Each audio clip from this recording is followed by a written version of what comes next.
She wanted to learn, and she regretted that she had not had the opportunities that young men had, to be educated. And she never stopped learning, and I love that about her. In February 1815, Louisa Catherine Adams and her young son braved the Russian winter and traveled from St. Petersburg to join her husband John Quincy in Paris. For 40 days, the family traversed Europe together, where they witnessed the ravages of the Napoleonic Wars. As the wife of an American diplomat, Adams was crucial to John Quincy's political ascent. Far more comfortable in conversation than her more reserved husband, she possessed diplomatic skills that helped shape impressions of America abroad. Yet for Adams, greater challenges lie at home in Washington. As today's guest, Louisa Thomas, tells us, Adams felt like a caged bird inside the White House. So what can we learn from Adams' struggle to shed the restraint of formality? I'm Colleen Shogan, and this is In Pursuit, a podcast that explores lessons from America's past to write the history of America's future. Episode 7, Louisa Catherine Adams Finds Her Voice. Louisa Thomas, welcome to In Pursuit. Thanks for having me. Louisa Catherine Adams was the first foreign-born First Lady. What was her early life like? She was born in 1775 in London and grew up on Tower Hill above the Thames. And she was raised as young, pretty, wealthy English girls were raised, which is to say she was raised to be married. She played the harp, she sang, and her house, which was a way station for young American ambitious men who found themselves in London because her father was a great American patriot. Joshua Johnson from Maryland was a place where they would come to pick up mail and have a dinner and be entertained by the pretty young Johnson sisters. She had a romantic view of her life and thought that her life would end in marriage in some ways, but really just began. So when did she first encounter John Quincy Adams? How would you describe that early relationship and how they met? She was 20 years old. He was a diplomat in Holland at the time, and he came probably to get his mail and get the gossip, and he stayed for dinner. John Trumbull actually brought him for their first meeting, famous painter. And he fell for them. I think he fell for them all. There was some confusion, in fact, over whether or not he was pursuing Louisa or Louisa's older sister, Nancy, leading to a little bit of tension for a little while. John Quincy Adams kept one of the world's greatest diaries ever. So we have all of this very well documented, but we have these amazing entries in which he would talk about how terrible it was that he was having such a wonderful time. He was like, I'm giving myself to these dissipations. I'm trapped in this pleasure, which kind of reveals a lot about John Quincy Adams' character and his feelings about what it meant to be a young, ambitious man. But he would, he'd come for dinner. He would come for music in the parlor, and a courtship began. And actually, to read the diary again, it was almost as if John Quincy was often wrote in the passive voice. It was like something that was happening to him. And in fact, when he proposed, it was like the ring from Louisa's finger. It was as if the ring sort of jumped. There was sort of some confusion over maybe how much he was pursuing him and how much he felt sort of confusedly compelled into this relationship. But however it happened. And before he went back across the channel, he was engaged to Louisa Catherine Adams, and which was a very good match for her and a somewhat problematic match for him because certainly his parents wanted him to marry an American and not a pretty young English lady. And in fact, he avoided telling his mother for some time, and she learned about it in the paper and wrote to him rather scathingly about it. But there it was. Was she an American citizen at that time? She was not. She was actually made a citizen of Maryland by an act of the Maryland state legislature, not the United States yet. So she was actually not an American citizen. This fact really informed her sense of her own identity. And in fact, some of the same tensions that I've been talking about in John Quincy, she was also kind of riven with contradiction and this sort of double sense of herself. One is this great American patriot, daughter of a great American patriot, married to a great American patriot. And the other sense of herself was as English, as someone who grew up in a very different society with very different mores and very different goals. And, and she always felt in some ways different and other and foreign. And that never changed, even as she lived most of her life in the United States. So she marries John Quincy Adams, and she becomes immediately the wife of a young diplomat. What does society expect from her in this role? Oh, she was actually very lucky, and so was he, because she was a very natural young diplomat. She spoke French, for starters. She had actually spent a period of her childhood during the Revolution in France, and so she spoke French natively, which was a fantastic advantage because the language of the court was French. And she was pretty, and she was unpossessing, and she was kind of diminutive. And they went almost immediately after their marriage to Prussia, where she became friendly, with this kind of famous queen. And, and everywhere she was, she made friends. She was well liked. She seemed to have had a fairly good feel for how to navigate a very difficult situation, which is, the idea of being a Republican, a small R Republican, but being not from a court representing a republic was a rather novel thing in the courts of Europe. There were a lot of rule books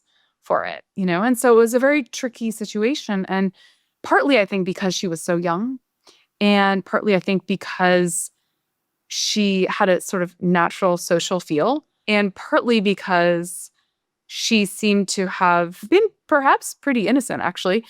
I think she handled it very well. Do you think that John Quincy Adams, do you think his political ascent would have been as steep as it was without Louisa Adams? John Quincy Adams needed her. He was not social. He was not adept. He did not like parties, and he made a point of not liking parties. And he would sort of make a point of awkwardly being in the corner, while she was the one to whom people were attracted. And that was immensely important. And he knew it. He would draw up the guest list for these parties. I mean, the campaigning was not what it is now. And it largely took part in these social spheres. So it really was the space and environment that she created, in which a lot of these sort of political alliances were operated. And yeah, she was essential to that.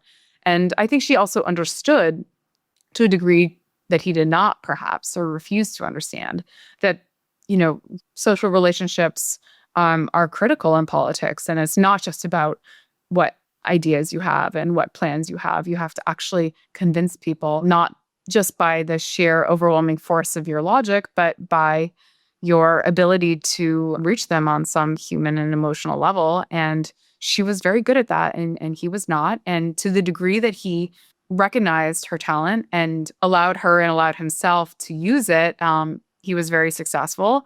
And while he was president, he used that less and less. And she was less and less useful. And, coincidentally or not, so was he.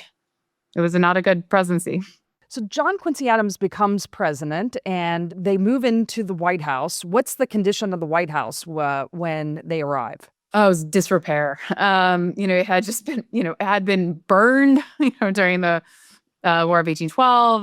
The Monroes had not really restored it to to good condition. Parts of it were in actual disrepair, and there wasn't a lot of money. The position of the executive also at that time was not what it is now. And in fact, they were criticized for even basic repairs. And she had a sense that leaders should have she had spent time in the courts of Europe. She was used to something different.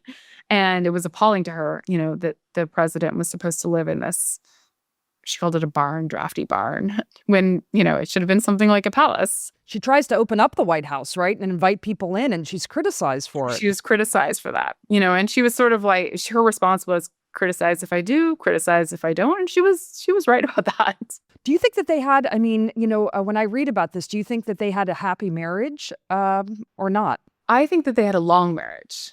And that it was full of peaks and valleys, and that the valleys were very deep. Without speculating in another era, they might not have survived them. But I also think that there was real love there, and real tenderness, and real attachment that comes through, many periods of their lives. But certainly at the end, it was put under immense stress, both by their public nature of their lives and by the weight of the pressure that was upon them, both externally and from within the family. The Adamses were raised to be heroes, American heroes, also because they endured so much sadness. She had a hard time getting pregnant. She had many miscarriages, and they lost several children. That is unspeakably sad. She outlived all but one of her children, and that was, speaking of tragedies, that was a almost unendurable one, but she did endure it. At the end, they were, in some ways, they were so different, and they were seen as different. They understood each other to be different, and yet there was something almost beautifully magnetic about the way they interacted and the way they spoke of each other. And one of the great sadnesses of her life was that when he died, he collapsed in the Capitol, and she was not allowed to see him, and she was undone. She was bereft.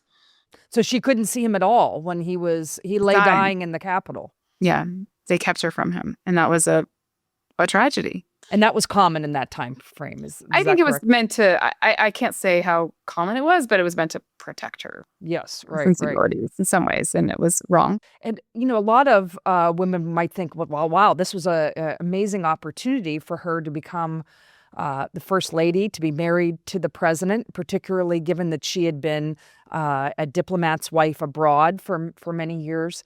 But when Louisa Adams comes to the White House with John Quincy Adams, she finds a lot of constraint when he's president. Talk a little bit about that.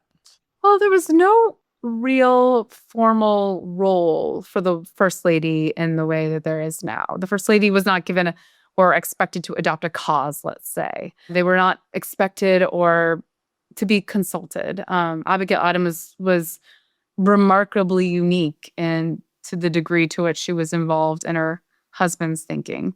They were expected to serve a totally formal role, but in her own circumstances, that was even more complicated because Elizabeth Monroe, who she had succeeded as First Lady, had been very sick and had not been in the public eye. And so she was following someone who was even more private and reclusive than she was. And John Quincy, who had this real sense of duty, and that the way to prove one's duty was to sort of do well but while being unpopular. He really hated this idea that politics was a popularity contest. And I think he was, put in a somewhat compromised position because of the way the 1824 election had played out, really wanted to prove his independence and really felt he needed to not appear to be, courting favor or in any way. And he was sort of this kind of staunch,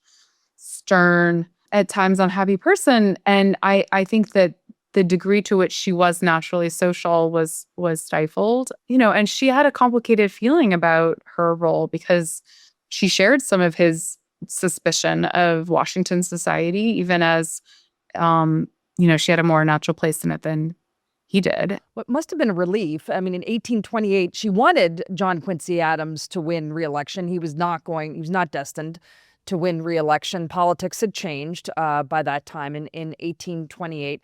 So when he does lose the presidency, it must have been a sense of relief for her and maybe even him that they are now going to leave Washington, D.C., leave the White House. But what happens after he loses? It's interesting. One striking thing is that they did not leave Washington right away.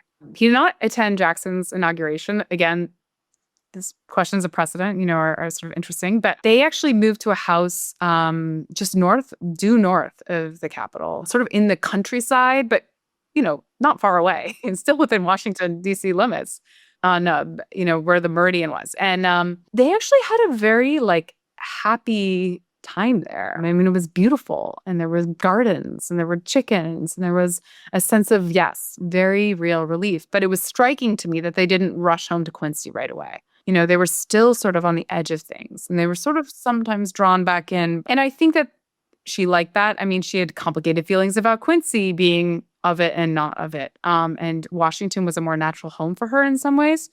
But they do move back to Quincy, and she is getting ready to spend out her days when she learns that he is going to effectively, he's going to return to Washington, return to politics. He's going to be a congressman, and she is not happy in it. Did he tell her? Did he, maybe mention that this was going to happen? They were not very good at communication, these Adamses. Great at writing letters. Fantastic letter writers. Not very good at like the basic nuts and bolts of, good communication. It seems like a detail maybe you might want to mention. Yeah, there were a lot of details along the way that somehow slipped someone's mind, weren't shared.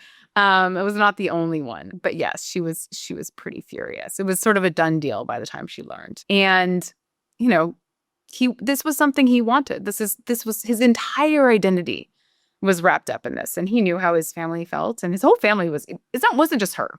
His family was against this. And that was a big source of, tension for him. And he was very proud. And he believed he was doing the right thing. And, I think actually history lands on his side on this one. And eventually, so does she. And she does come with them. And that's one of those moments in which their relationship almost founders, but doesn't. And it rights itself. And they had some wonderful times after that, too. So she returns to Washington with him when he's in Congress. And you write that whereas, of course, John Quincy Adams has great impact being, as an anti-slavery congressman and his representation. But you also write that Louisa found her voice during this time frame. How did she do that?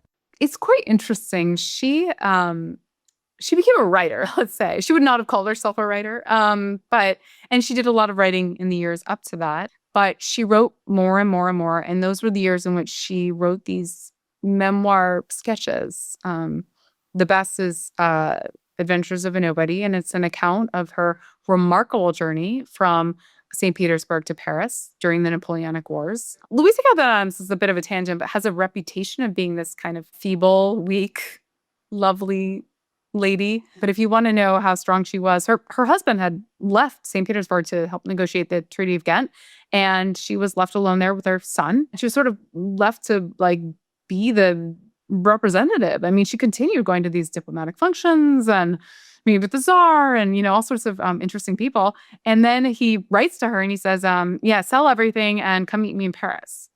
And no details, no what to do, no nothing. And so she has to do this again. Doesn't speak Russian. She's not negotiating with people, when you sell people who are speaking French, and she manages to do all this. She's not given any route to follow. This is not a time when women were expected to travel alone. And not only that, this is during the Napoleonic Wars. She was being asked to cross still smoldering war zones, battlefields, and she did. And she began to slay. This is without having a cell phone to help you figure out which way to go or anything. Exactly. Yeah. No instructions, no, where to stay, what to eat, where to go, what to watch out for. And as she nears Paris, she learns that Napoleon has escaped. And is converging on Paris with her. And it's an incredible story.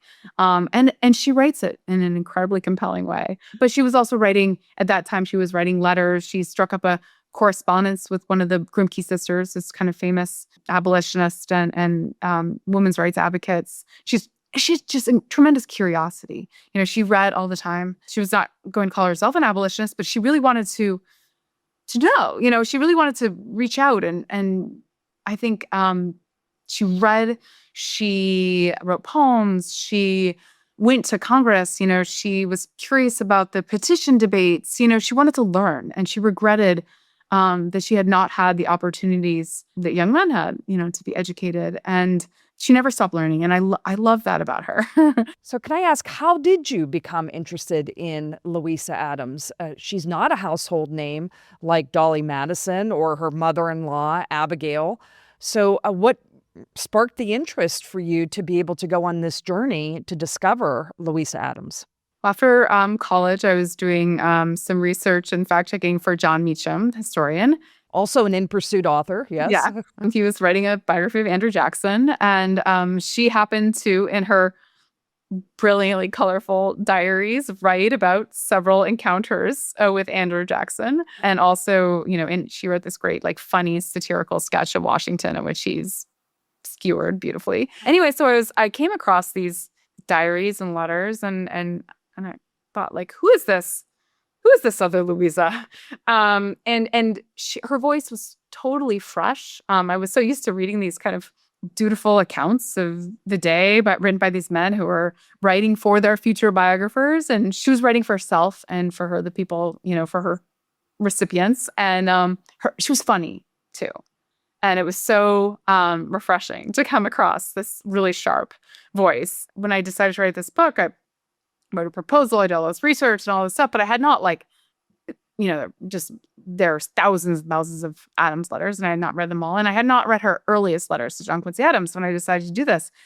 And when I finally, embark on this huge project of reading every single letter that I could, I read these early letters and I could not believe how stilted her writing was and how short it was. And to me, I feel like you're going to be talking to so many writers who are writing about people who have these kind of incredible impacts on the world or life's journeys or things like that. And to me, the most incredible journey that she went on was this kind of internal journey. It was this metamorphosis of her intellect from someone who was this kind of flighty girl who could only write 2 sentences about how much she hated writing to someone who was, writing over and over, her life story at a time when women were not supposed to have life stories. And that was remarkable to me, and people always ask me, like, oh, what was her impact, or what did she do, or, what was her political role? And that's all there. But for me, what makes her so extraordinary and makes her life so extraordinary was that journey that she went on and the way that she was able to be this incredible lens through which to see this incredible transformative time, in part through her own transformation. So, of course, In Pursuit aims to find relevant lessons in our nation's past. What can we learn from Louisa Catherine Adams? I think that, it's interesting because as I said before, she's not maybe offering some of these sort of political lessons in quite the same way, because she's not quite a politician in a lot of the ways in which other In Pursuit subjects are.